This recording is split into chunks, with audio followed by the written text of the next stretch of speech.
গিলাচত পানী ঢালি ঢালি পিনাকীয়ে অতি নিবিড়ভাৱে অতনুক লক্ষ্য কৰিলে। সিহঁতৰ গ্ৰুপত অতনুক সকলোৱে সন্মান কৰিছিল। হৈচৈ কৰি সি সকলো পাৰ্টি পিকনিক জমাই ৰাখিছিল। আৰু কি এক্টিং! পিনাকীয়েতো নাটকৰ মাথামুণ্ড একো নুবুজে, তথাপি সি তাৰ নাটক এখনো এৰা নাছিল। কিন্তু আজি যেন অতনুক কেনেকুৱা লাগিছে, সি মনে মনে বহি আছে। দুটা পেগ পেটত পৰাৰ পিছতো পিনাকীয়ে বক বক কৰি গ'ল। পিনাকীৰো জিভা লাহে লাহে ঘূৰ খাই আহিছে। এইটোৱেই পিনাকীৰ দোষ, কথা যিমান বেছি ষ্টেমিনা সিমান নাই।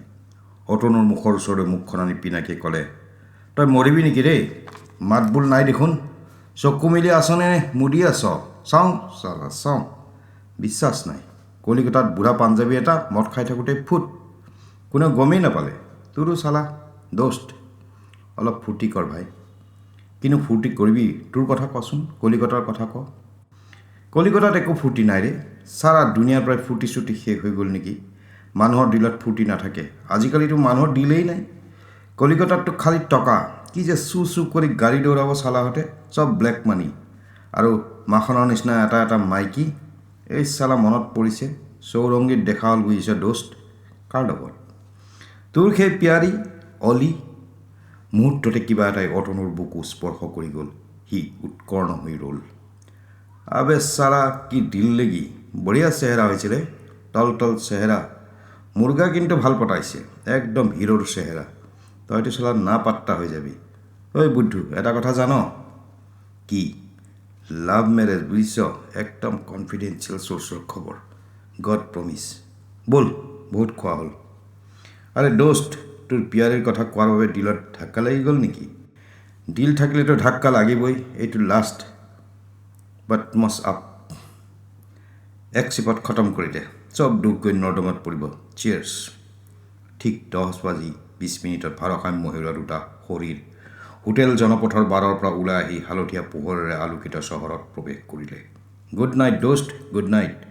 মাইণ্ড নকৰিবি ভাই বুলি বিৰ ষ্টুৱাৰ্ট স্কুলৰ ফালে আগবাঢ়ি গ'ল পিনাকী। অতনুৱে মূৰ তুলি চালে ৰাতিৰ চহৰলৈ। ৰাতিৰ চহৰ অচিন মায়াবী, ঠিক নাৰীৰ দৰে।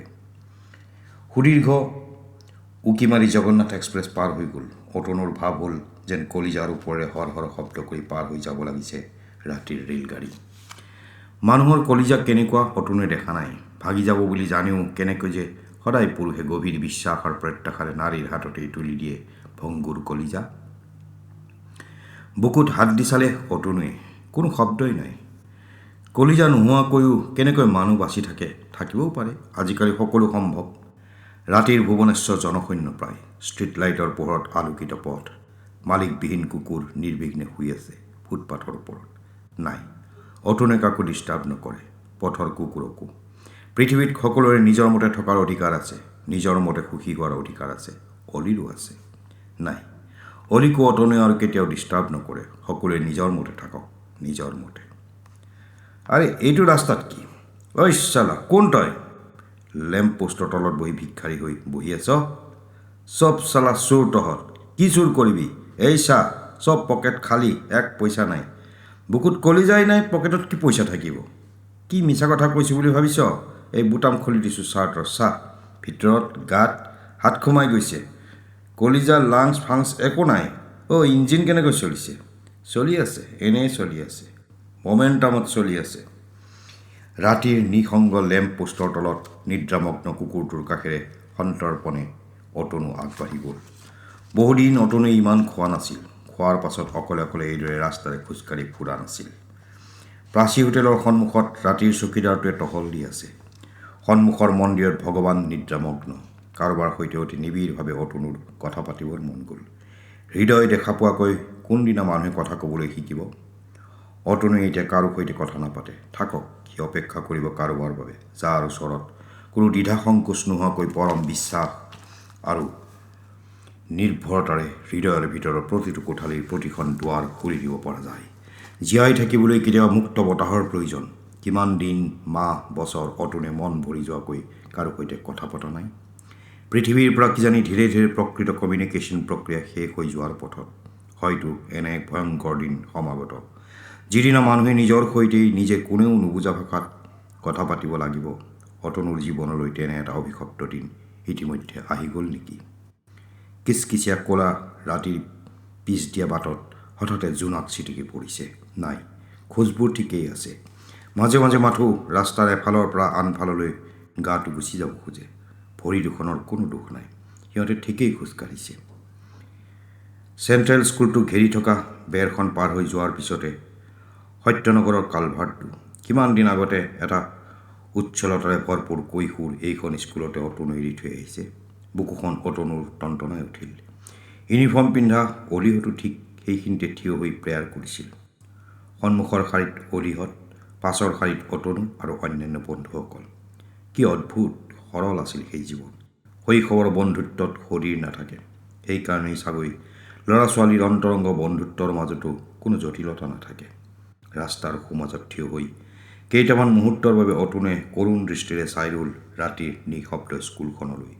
যেন শুনিবলৈ চেষ্টা কৰিছে কিমান বছৰৰ আগতে শুনা স্কুলৰ সেই ঘণ্টাৰ শব্দ, অথবা বন্ধু বান্ধৱীৰ প্ৰাণ চাঞ্চল্যৰে ভৰা অৰ্থহীন কলকাকলি। আজি যদি যাদুৰ বলত কোনোবাই ঘূৰাই দিলেহেঁতেন এৰি অহা সেই শৈশৱ, অতনু চিৰদিনৰ বাবে গোলাম হৈ থাকিলেহেঁতেন সেই যাদুকৰৰ। সত্যনগৰৰ কালভাৰ্টটো পালেই অতনুৰ বুকুখন দুৰু দুৰুকৈ কঁপিবলৈ আৰম্ভ কৰে। কালভাৰ্টৰ সোঁফালেই শ্মশানখন। কত শত প্ৰাণহীন শৰীৰ চাগৈ তাত দগ্ধ হৈ গৈছে।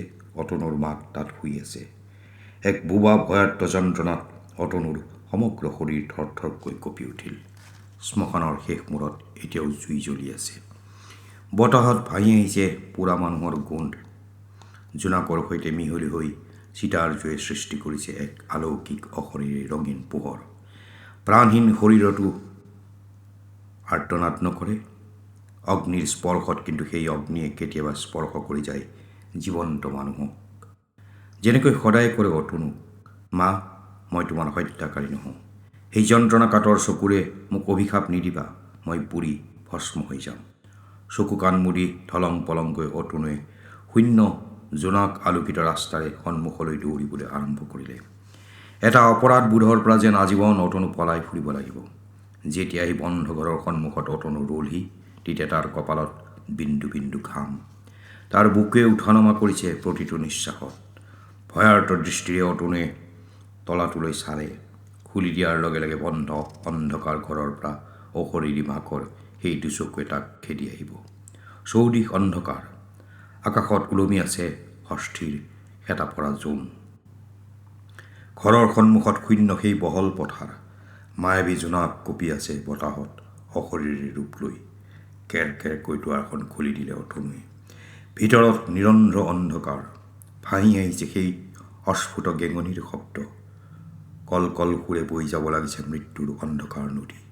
অতনুৱে স্পষ্ট দেখা পাইছে বগা বিচনাত কৈ জ্বলি আছে আন্ধাৰ বিদীৰ্ণ কৰি মৃত্যু মুহূৰ্তৰ সেই যন্ত্ৰণাদগ্ধ চকু।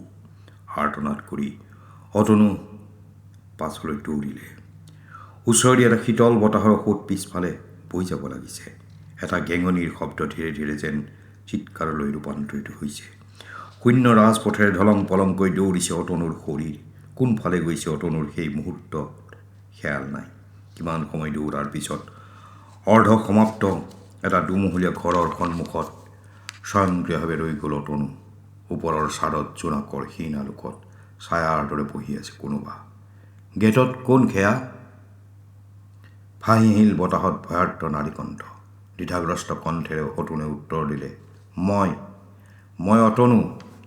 ক্ষিপ্ৰ পদক্ষেপেৰে ছাদৰ পৰা নামি আহিল সেই নাৰী, অনুৰাধা। অতনুদা, এই ৰাতিখন তুমি?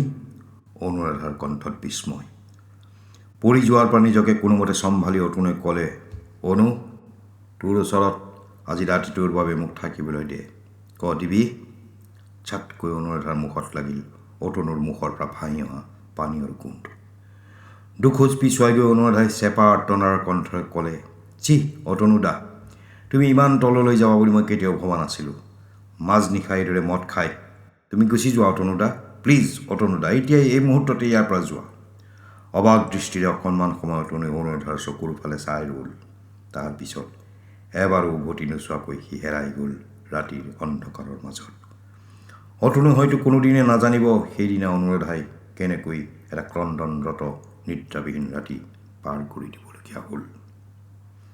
ভাল পোৱাৰ ক্ষেত্ৰত কোনো বৈধতাৰ প্ৰশ্ন নুঠে। কত দিনৰ মূৰত আজি হঠাতে অৰ্জুন মামাৰ চিঠি আহিল।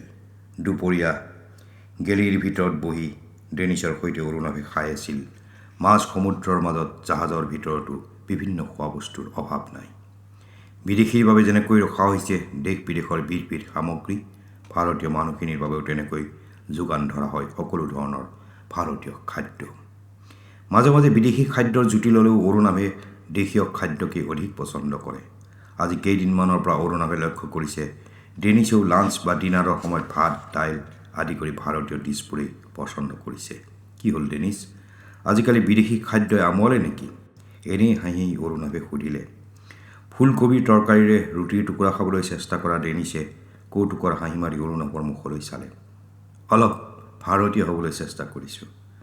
ডালভিৰ কাৰণে ইয়াহ লিটিল কম্প্ৰমাইজ কৰিছোঁ।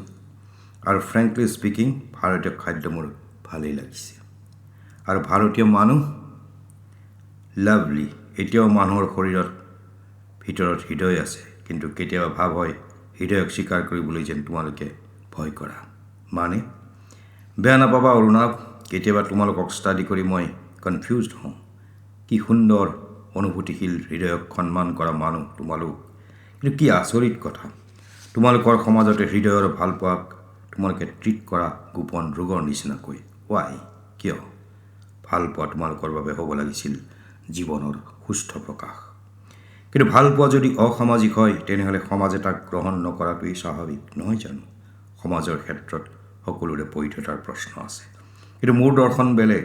তোমালোকৰ বাবে হয়তো সেয়া গ্ৰহণযোগ্য নহ'ব পাৰে। তোমাৰ দৰ্শন কিনো? ভালপোৱাৰ ক্ষেত্ৰত কোনো বৈধতাৰ প্ৰশ্ন নুঠে। ভালপোৱা পৰিকল্পিত অনুভূতি নহয়, আৰু পৰিকল্পিত হ'লেই সেই ভালপোৱা হৈ নাথাকে। চেষ্টা কৰি ইচ্ছা কৰি হৃদয়ত কাৰোবাৰ প্ৰতি ভালপোৱা জগাই তুলিব নোৱাৰি, আৰু যেতিয়াই জাগিব তাক ৰোধ কৰিব নোৱাৰি। কিন্তু ভাৰতত চেষ্টা কৰি বা ইচ্ছা কৰিয়েই হওক বিয়াৰ পিছত স্বামী স্ত্ৰী ইজনে সিজনক ভাল পাই আহিছে। হঁহুৱালা অৰুণাভ, সেয়া ভালপোৱা নহয়। সমাজৰ প্ৰয়োজনত পৰিয়ালৰ প্ৰয়োজনত গঢ়ি উঠা এক প্ৰকাৰৰ অভ্যাস, লিপ্ততা, ক'ব পৰা কণ্ডিশ্যনিং। কিন্তু সমাজে অকল তাকেই গ্ৰহণযোগ্য বুলি ৰায় দি আহিছে।